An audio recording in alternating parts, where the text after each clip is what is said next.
যিকেইটা মিয়া মুছলমানৰ সমষ্টি তাত কংগ্ৰেছ দলে প্ৰতিটো টিকেটৰ নামত 3 কোটিৰ পৰা 4 কোটি টকা ল'ব। যোৱাবাৰো লৈছিল আৰু প্ৰাৰ্থীবিলাকৰ পৰা 50,000 টকাকৈ লৈছে।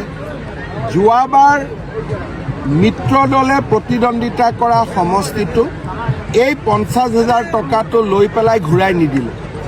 গতিকে তেওঁলোকৰ গোটেই ব্যৱস্থাটোৱে টকা আৰু পইচাৰ ওপৰত আধাৰিত। বিজেপি দলত আবেদনৰ বাবে এটকাও দিব নালাগে, মাচুলবিহীন। কংগ্ৰেছ দলত দৰদাৰ আৰম্ভ হৈছে, কিছুমানে এডভান্সো পে' কৰিছে অলৰেডি।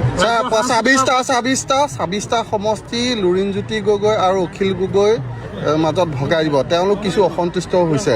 100টাত কংগ্ৰেছে খেলিব।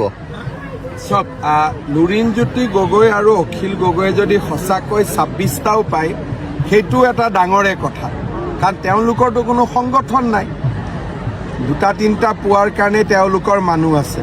যদি 26টা তেওঁলোকে পায়, আকৌ 26টা বিচাৰোঁতেই কষ্ট হ'ব।